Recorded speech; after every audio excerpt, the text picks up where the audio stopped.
Assalamualaikum warahmatullahi wabarakatuh. Waalaikumsalam warahmatullahi wabarakatuh. Waalaikumsalam warahmatullahi wabarakatuh. Kami dari kelompok 6 mengambil judul Magnetokardiogram MKG pemetaan jantung tanpa kontak berbasis elektromagnetika modern. Sebelumnya perkenalkan, nama saya Ervaldo Emmanuel Ciuvin. Saya Raffi Hermawan. Saya Raditya Rizkian Arisatya. Saya Heni Susanti. Untuk bab 1, latar belakang jantung sebagai pembangkit elektromagnetik. Pancung jatuh alami, kontraksi mekanis secara terus-menerus dipicu oleh sinyal listrik yang diinisiasi oleh sinetron SE node. Lalu prinsip fisika dasarnya itu setiap arus listrik yang mengalir pada konduktor otomatis menimbulkan medan magnet di sekitarnya. Lalu medan magnet kardiak, arus bioelektrik dari depolarisasi dan repolarisasi otot memproyeksikan medan magnet menembus luar tubuh manusia. Lalu yang terakhir, peluang diagnostiknya. Fenomena ini memungkinkan pemetaan aktivitas jantung secara akurat tanpa perlu menyentuh kulit pasien. Lalu rumusan masalahnya di sini ada yang pertama, bagaimana hukum Biot-Savart dan hukum Ampere menjelaskan pembentukan medan magnet kardiak. Lalu yang kedua, apa saja faktor distorsi dan keterbatasan fisik pada elektrokardiogram EKG konvensional. Lalu yang ketiga, bagaimana teknologi sensor squid dan sistem multi-channel menghasilkan peta jantung tanpa kontak. Lalu tujuan penelitiannya sendiri, yang pertama menganalisis penerapan prinsip kelistrikan dan kemagnetan fisik pada aliran listrik jantung manusia. Lalu yang kedua, mengidentifikasi kelemahan mendasar EKG yang akibatkan oleh hambatan konduktivitas jaringan tubuh. Lalu yang terakhir, menjelaskan mekanisme kerja MKG sebagai solusi pemetaan spasial yang mutakhir dan non-invasif.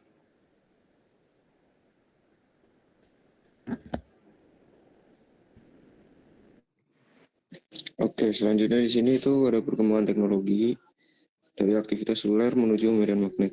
Yang pertama itu ada aktivitas seluler, yaitu perpindahan ion natrium, kalium, dan kalsium melalui membran sel otot jantung secara konstan. Terus selanjutnya itu ada arus bioelektrik, yaitu pergerakan muatan menciptakan arus listrik internal selama fase depolarisasi dan repolarisasi. Terus selanjutnya itu ada hukum Biot-Savart dan Ampere, yaitu arus menghasilkan medan magnet pada orde sangat lemah, pikotesla yaitu 10⁻⁻12 Tesla hingga femtotesla yaitu 10⁻⁻15 Tesla. Dan bergantung pada besar arus dan jarak pengamatan. Nah, selanjutnya di sini itu ada keterbatasan fisik elektrokardiogram atau EKG. Nah, yang pertama itu ada distorsi sinyal mayor, yaitu sinyal kelistrikan jantung melemah dan mengalami distorsi signifikan saat terpaksa melewati jaringan dengan resistansi berbeda. Dan yang kedua itu ada hambatan sifat invasif ringan, yaitu mewajibkan elektroda menempel langsung pada kulit dengan perekat kimia yang berisiko tinggi pada yang pertama itu ada pasien alergi perekat atau kulit sangat sensitif. Terus yang kedua itu pasien trauma dengan luka bakar di area dada. Terus yang ketiga itu bayi baru lahir atau neonatal dengan kulit rentan.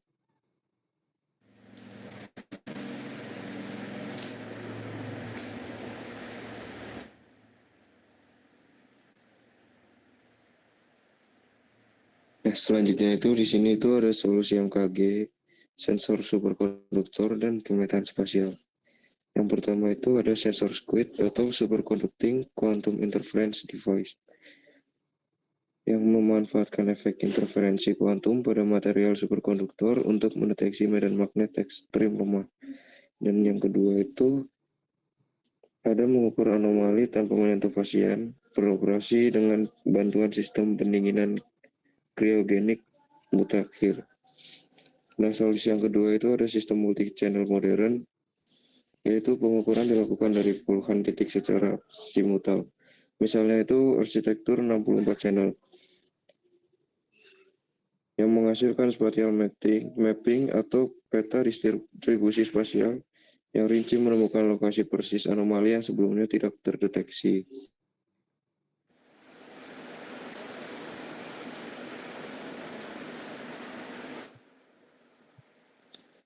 Oke, masuk ke perbedaan EKG dan MKG. Di sini ada 4 perbandingan. Yang pertama metode pengukuran. Di EKG itu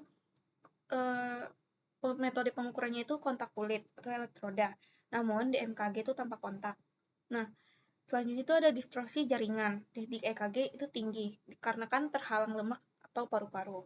Di MKG itu sangat rendah karena transparan. Selanjutnya resolusi spasial. Nah, resolusi spasial di EKG itu terbatas, namun di MKG itu sangat tinggi. Nah, hambatan pada EKG dan MKG itu, pertama EKG itu waktu persiapannya lama, MKG biaya tinggi, dan butuh kriogenik. Oke, lanjut ke studi kasus. Kami mengambil studi kasus 2. Yang pertama itu deteksi iskemia terselubung.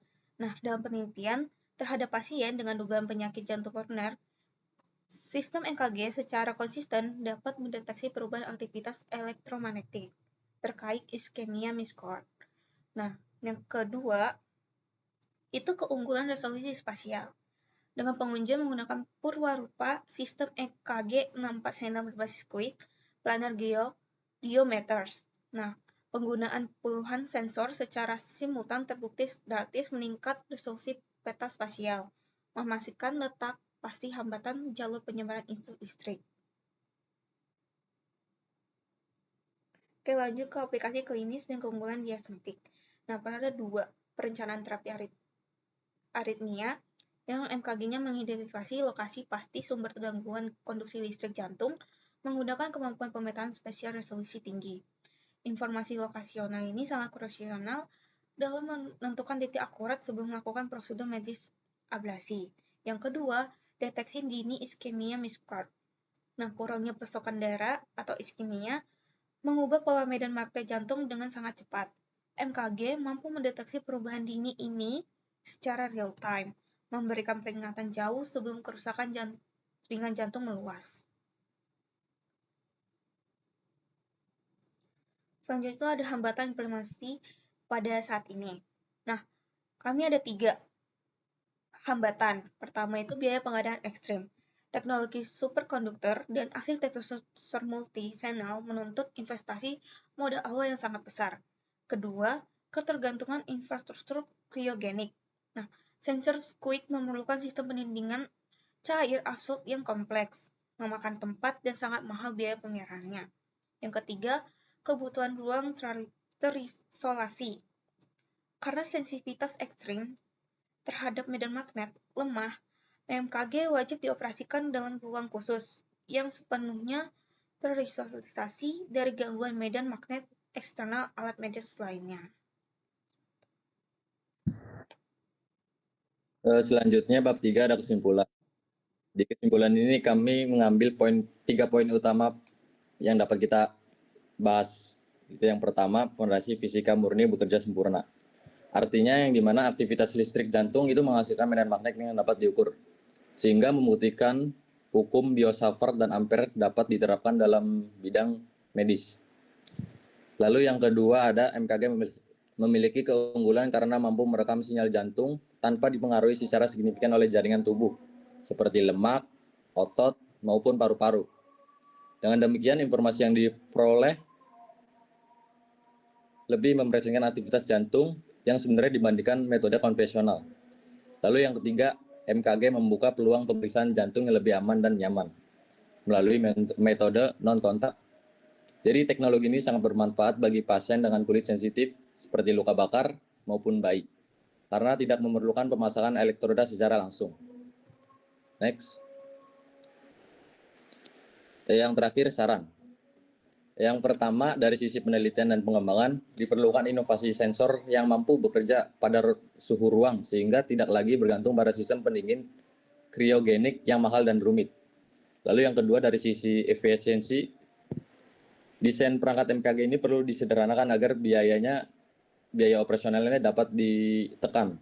Dengan begitu, teknologi ini tidak hanya digunakan di pusat riset, tetapi dapat diadopsi lebih banyak di rumah sakit. Lalu yang terakhir, dari sisi klinis, MKG sebaiknya digunakan sebagai alat diagnostik pendukung, terutama bagi pasien yang memiliki gejala penyakit jantung meskipun hasil EKG-nya masih terlihat normal. Dengan demikian, peluang deteksi dini dapat semakin meningkat.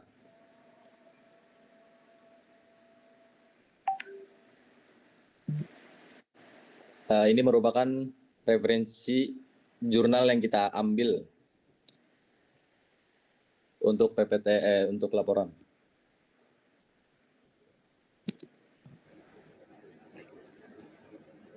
Sekian dari presentasi kami. Kami minta maaf jika kami ada salah. Wassalamualaikum warahmatullahi wabarakatuh.